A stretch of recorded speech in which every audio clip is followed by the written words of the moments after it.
4.1 is going to talk about exponential functions, but I want to introduce it to you this way with a principal and interest calculation. Here's the formula for principal and interest. This is interest compounded every n times a year. So I call it simple interest as opposed to continuously compounded interest, which we'll work with later. In any case, there's a few things you should be familiar with. P in this formula is your principal. That's how much money you invest initially. That's not the one who paddled you in first grade. T is time. Time in number of years. And importantly, R is your rate of interest as a decimal. So for instance, right now on your savings account, you might be lucky to get R equals 2.3%. And I wish. Yeah, I said you'd be lucky to get that. You'd probably do like a 30-month CD. But in terms of putting it in your formula, if you put in 2.3, you're really saying that you got 230% interest. What you need to do is put in 0.023. You need to convert that to a decimal. Oddly enough, n is the number of times a year that interest is compounded. And if they tell you that you've got interest compounded daily, Jesus, they really mean that n equals 360. Now, in fairness, this isn't the bank being cheap. It's just a relic of a time when we didn't have graphing calculators and computers that could calculate this stuff in a heartbeat. It used to be a little bit easier for them to use n equals 360 as opposed to n equals 365, just because of all the work involved in doing these calculations. But for us, I'm going to make a change here. Let's make that n equal or t equal 5 years. Now let's see if we can't figure out what would go into this formula and practice calculating how much this would be worth after 5 years at 8% compounded quarterly interest. Here's your P. What should I put in for R? Thank you, 0.08. If interest is compounded quarterly, that's telling you that n equals 4. You're getting interest dropped into your account 4 times a year. And then t equals 5. So great. All right, let's see if we can't do some work with this. That's going to mean A is going to be 300 times 1 plus 0.08 over 4 raised to the 4 times 5 power. That's what you're going to plug into your calculator. Okay, let's do that. Now you can plug it into decimals or you can plug it into your graphing calculator. It really doesn't make a difference to me which one. You just need to give me the actual value here. So start out with a 300. If you're doing it on your graphing calculator, you don't need to hit the times key. It understands that these things next to each other imply a multiplication. 0.08 divided by 4, parentheses, raised. Now if you've got an older TI-83, then when you hit the raise button, it'll just give you a little up arrow caret. And then you're going to have to put 4 times 5 in parentheses. For me, I can just write 4 times 5 here. Or if I wanted to, I could write to the 20th power. Now if you have an 83, I'd probably suggest you write it to the 20th power just to be simple on that one. But either way it works. You get 445.7842, etc. But here's a good question. Where should I round that? Think about this. This is a problem involving money. What's the smallest unit of currency we have? Penny. Pennies, a cent, 1/100th of a dollar. So you should be rounding this to the nearest penny. What would that be to the nearest penny?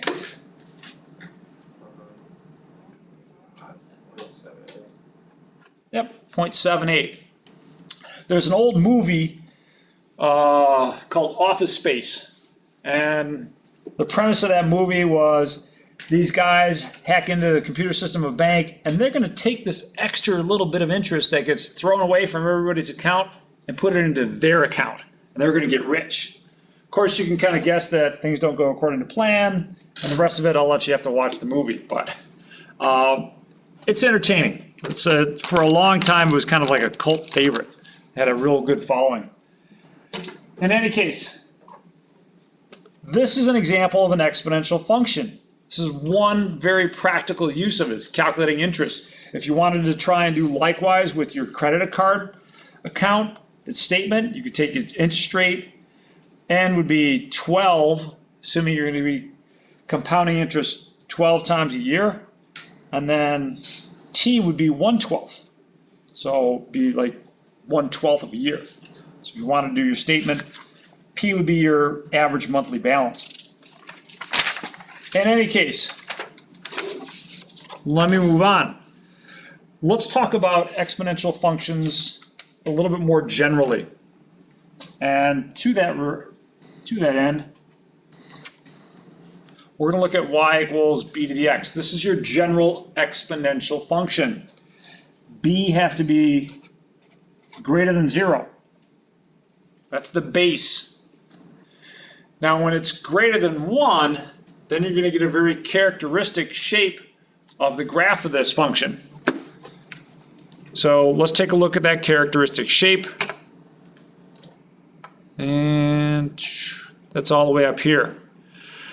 So oftentimes when I introduce exponential functions, I'll introduce it with this. And that is, on the board, I'll draw a little x and y axis,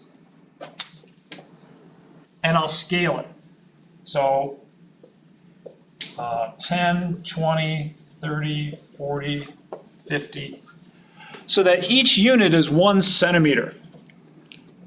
Now, if I do that, and if I wanted to graph a point at, say, x equals 5, well, it'd be up here at around 32 centimeters. 32 centimeters is about the distance from, say, a skier's elbow to the snow. Okay. What about 10? Well, 2 to the 10th is 1,024. 1,024 centimeters is a little bit over 30 feet. So about the height of the 3rd story of our parking deck across the street. So about there. What about if we go a little bit higher? Was that you? Nice. It might have been. It was a few years ago, all right? Why are you laughing so much? Yeah, that's a good question. I'm not laughing. I'm not laughing. It was funny. 1,000, so 2 to the 20th is over 1 million. 1 million centimeters is over 6 miles. That's where airplanes fly.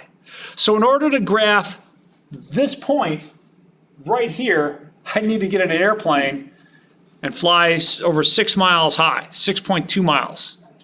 Wow. If I wanted to graph this point at 35, wow. Now guess where I need to go? Oh, in space.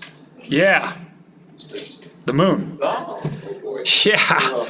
And I guess the point I'm trying to get is that this is a really fast growing function. To graph this point right here, I'd have to travel to the sun. Julian, what's going on? I was trying to demonstrate how you would, How you graph these? Oh, you. you get up on a plane to grab that one. Oh, okay. I like it. Gotcha. Like a vacation, extra credit, like I wish I could turn the camera around. a field trip. Yeah. I love it. Field trip. Field trip. Now you're going to want to pack a lunch for this last one. Pack that Now much. to graph n equals or x equals 61, call a little bit less than 62, you're going to travel to our nearest stellar neighbor, Proxima Centauri, 4.26 light years away. Yeah, that's a long afternoon. Yeah, pack a good lunch, right? Yeah. The bottom line I'm getting is that these functions grow very, very fast. So there's a few characteristics that they all share. But one of them that they share is that it grows really, really fast. Now here's 2 to the x. Here's 3 to the x. Here's 4 to the x. And you can kind of start to see that, okay, yeah, if I have a bigger base, 2, 3, 4, then what happens? The graph grows even faster. It's steeper, right? So you expect the same thing here, and you see the same thing there. Great. Now all of these pass the x-axis or pass the y-axis at what point? Maybe 0, 1. All right, they're all passing through right here. And they all get close to, but they never quite touch. In fact, I can zoom in a lot. They'll never quite touch the x-axis. The x-axis is a horizontal asymptote for these graphs. So, okay. That's a free point. those actually, that is a point that I want to hone in on when it comes to your graphs, because it's going to be relevant in terms of the asymptotes and the way you draw it. So some of the things you should know is it passes through 0, 1, grows quickly for x greater than 0, and y equals 0 is a horizontal asymptote.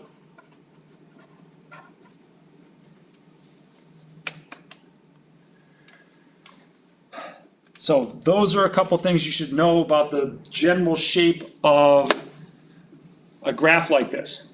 Now, I guess I should, grows quickly for x greater than 0.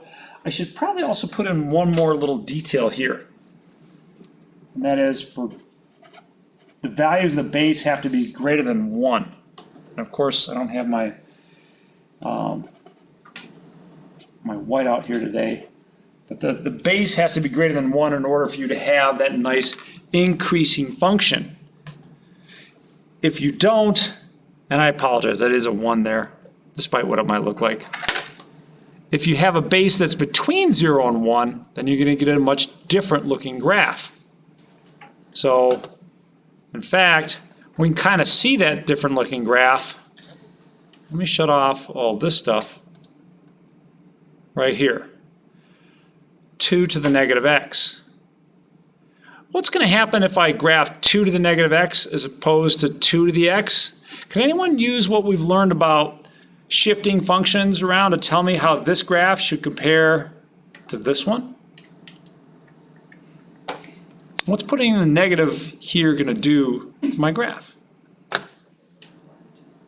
It's going to reflect, good, around what?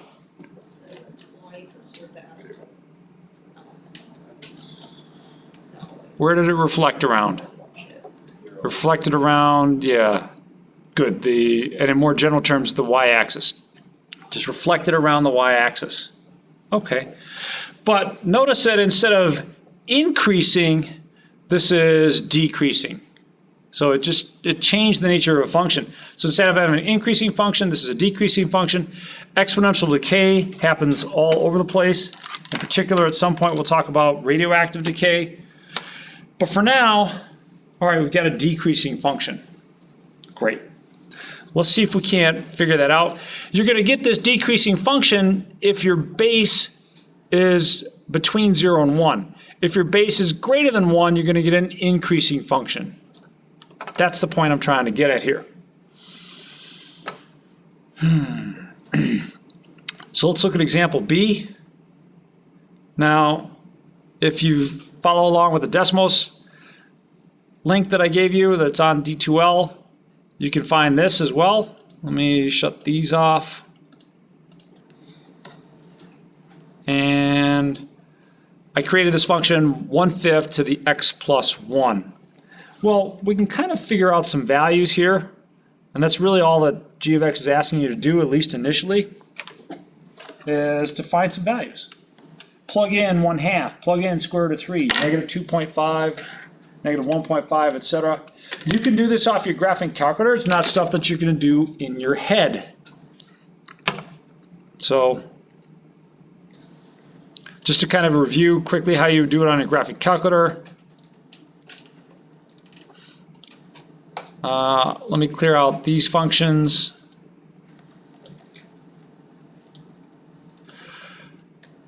So it'd be 1 divided by 5, parentheses raised to the x plus first power, x plus 1.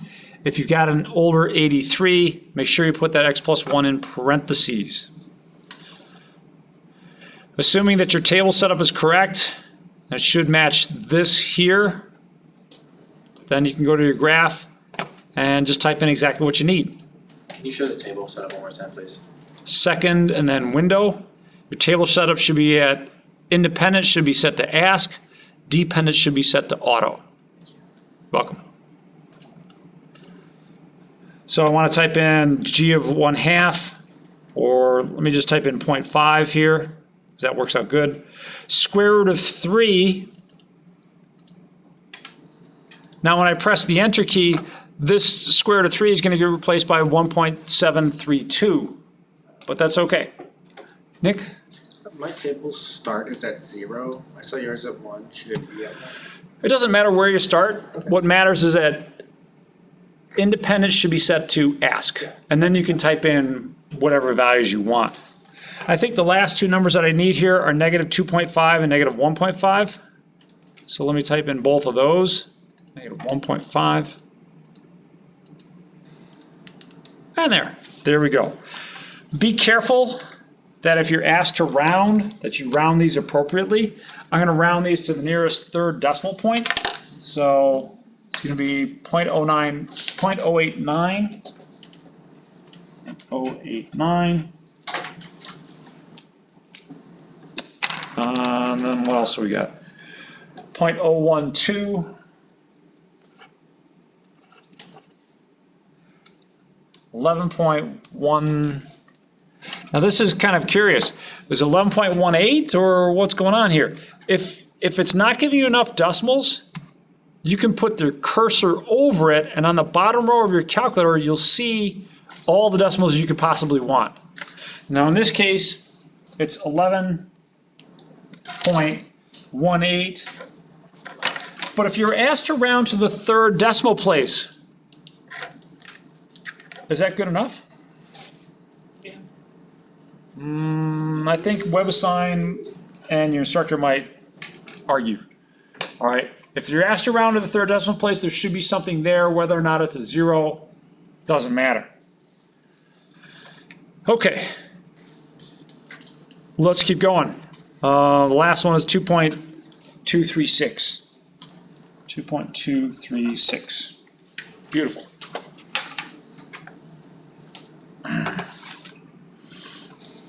There you go. Just some practice. Plugging in functions, getting exponential values. Great.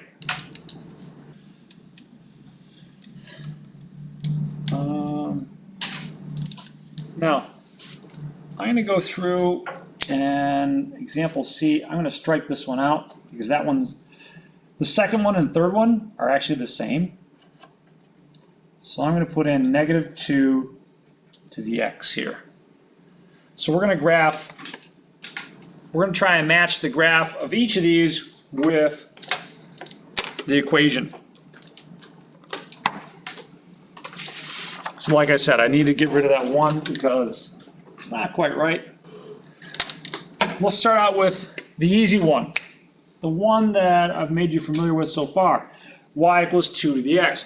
Which one of these graphs looks like that nice, friendly y equals 2 to the x? Third one. Good. So the third one. All right. What happens when I replace that x here by a negative x? What happens to the graph? Patty, do you remember that one? Oh, yes, it's gonna reflect over the y. Reflects over the y-axis. So which of these looks like it's been reflected over the y-axis? The first one. Yeah, that first one. And then, well, let's go over to here. Well, I'll tell you what. Let's go to this one first, because I think we can do this one. Now, instead of putting a negative x in the exponent, which reflected around the y-axis, I put a negative out in front here. What's that going to do to our graph? Yeah, this can reflect it around the x-axis. So which one of these graphs looks like this graph reflected around the x-axis?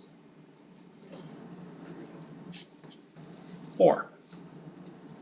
Just take this graph. Actually, you know what? I lied. Didn't I? I lied. Should be this one. Yeah, my bad. So that one is this graph reflected around the x-axis. And then by process of elimination then,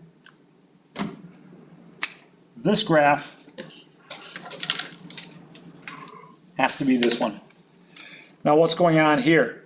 You have a decaying graph, and that was reflected around the x-axis, so that's this one right here. Beautiful. There's all 4 graphs. Now, you can always graph these individually, but my goal is that you should be familiar with some of the translations and some of the shifting and things that we can do. So that way when you look at some of these, you don't always have to take out your graphing calculator and or Desmos in order to figure out, well, what's the graph there.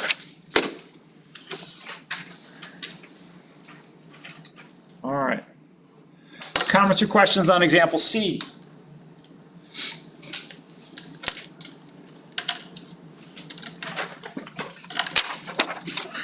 All right.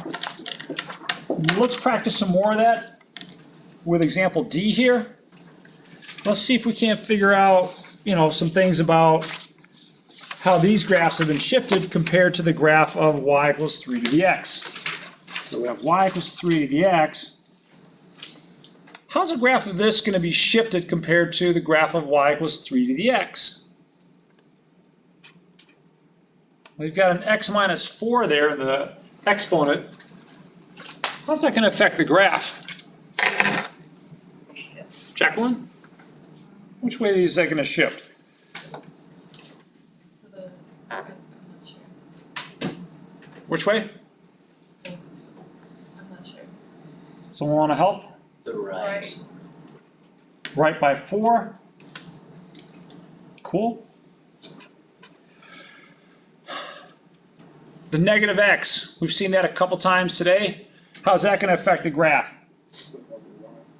Yep, reflect around the y-axis.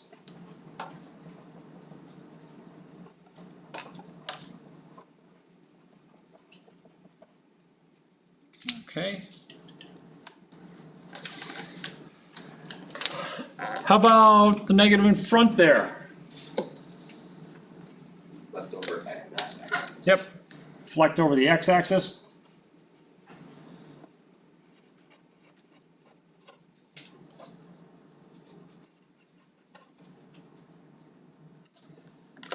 And now we're going to start getting combinations here. So for instance, the negative of 3 to the x plus 5 is still going to cause a flip around the x-axis. But in addition to that, what else is going to happen? Left 5. Left by 5.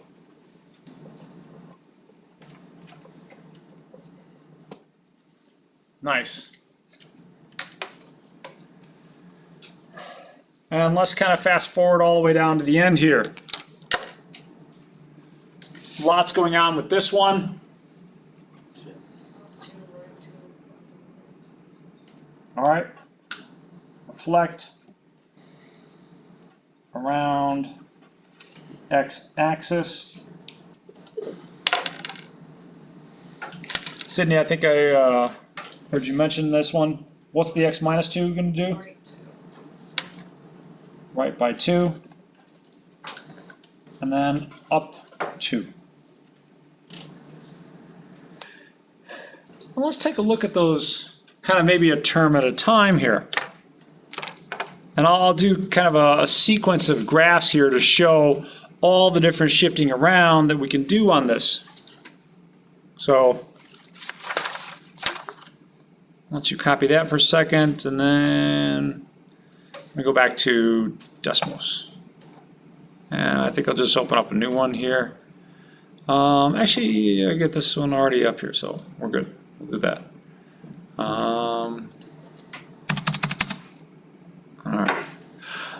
let's start out with the graph of y equals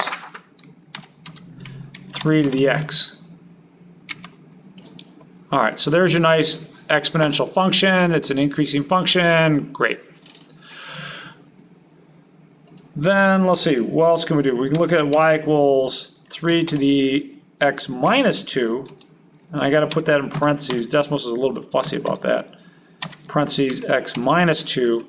And you can see that that one was shifted 2 to the right.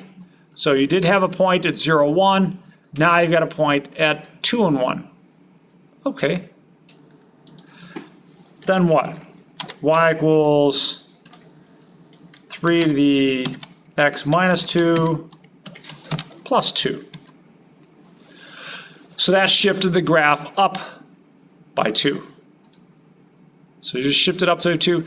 Now I do want to point out that originally the graph had an asymptote at y equals 0. Where's the asymptote, the horizontal asymptote with this new graph? Y equals 2. The graph doesn't ever get below y equals 2. Now let's shut this one off. Now there's one last thing I'm going to do, and that is I'm going to turn on this graph, and basically the negative is going to flip this graph around the x-axis before I do all this shifting, and it's going to eventually going to be shifted back up. So there's your graph. Now let's try and figure out a couple things about this graph.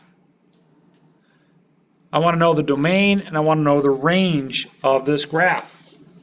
So let's start out with the domain. Those are the x values that I put into this function.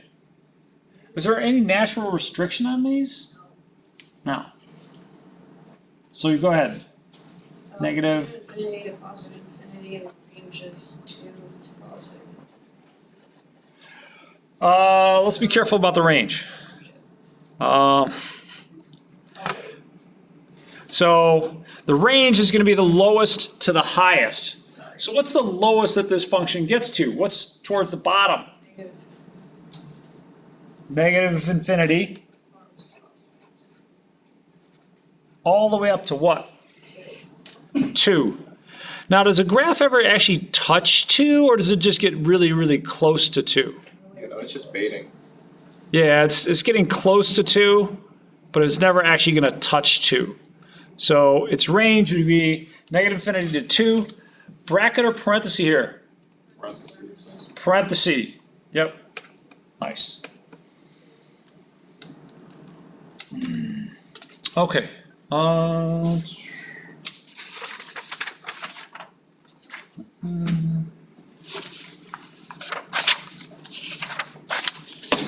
right.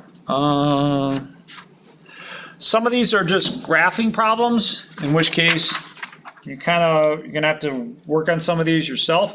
Let me help you out with example G here real quick. You've got this function, g of x equals 2 times 1/4 to the x. Now because the base here, I'm not talking about this, I'm talking about the part that has the exponent. Because the base is between 0 and 1, I expect a decaying function. I expect something that kind of looks like this. Now, if you actually made a little t-table of values, so x and g of x, it would look like this. Negative 2, negative 1, 0, 1, and 2. And I'm going to, for the purposes of time, help you out with that. It'd be 16 times negative, it'd be 16 times, it'd be 32, and then 8, and then 2, and then 1/2, and then 1/8. That would be your set of points.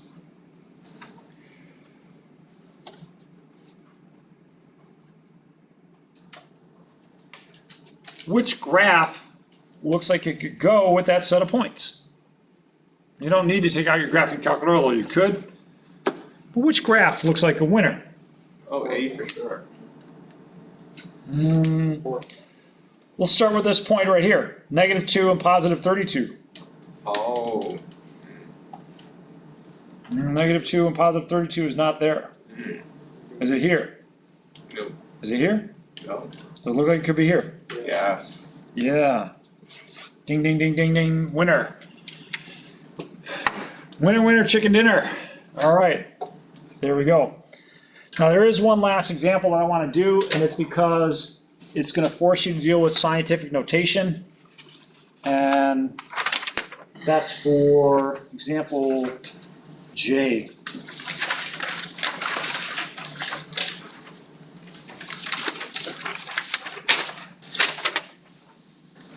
Were you trying to describe yourself in this? No, this is a completely anonymous person. I'm pretty sure this is Neil deGrasse Yeah. Tyson. What's that? Neil deGrasse Tyson, he does microbrewery. Does he? Yeah. I like him even more now. So All right. cannabis stuff. Really? Yeah, he's got his like Mike Tyson gummy, he's Mike Tyson. He's got like a huge like Really? $2 million empire. Wow, Like, crazy. that's pretty cool. And then he does beer and it's like, what does this guy not do? Neil deGrasse Tyson. Neil doesn't. deGrasse Tyson. Oh, No, no, not Mike Tyson. Whoops. Yeah. Different type. All right, so the function here, models how many yeast cells will be in a batch of beer at any particular time. It starts out like this, 120 million to start with. That's when you pitch your yeast, times 2 to the power of t. That's the initial function. Now this is something that I'd probably give to you. I don't expect you to know physics or molecular biology like this, although it does kind of follow a pattern that you'll see with compound interest. That is, you'll have things that follow this form. P times 2 to the a times t. Gonna be something like that. All right, it's not my fault. Now, if you want to find the number of bacteria after, say, 24 hours, that's going to be kind of big. So it's going to be 120 million times 2 to the 24th power. So, wow, that's going to be a big one. 24 and 24. I don't think I want to do that one on my head, so let's take out our calculator, clear out all those screen stuff. And like I said, the purpose of my doing this one is I want you to get comfortable with scientific notation. 120 and then 6 zeros. So 1, 2, 3, 4, 5, 6 times 2 raised to the 24th power. So just like that. 120 and 6 zeros times 2 to the 24th power. And I get this crazy looking number. It gives me 2.013 blah, blah, blah, blah, blah, E15.